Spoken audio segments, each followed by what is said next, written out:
يا أيها المزمل قم الليل إلا قليلا نصفه أو انقص منه قليلا أو زد عليه ورتل القرآن ترتيلا إنا سنلقي عليك قولا ثقيلا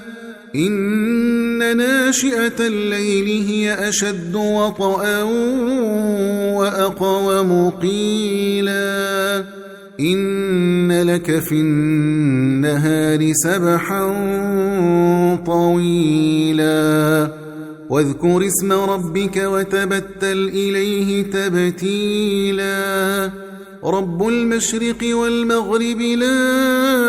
إله إلا هو فاتخذه وكيلا واصبر على ما يقولون واهجرهم هجرا جميلا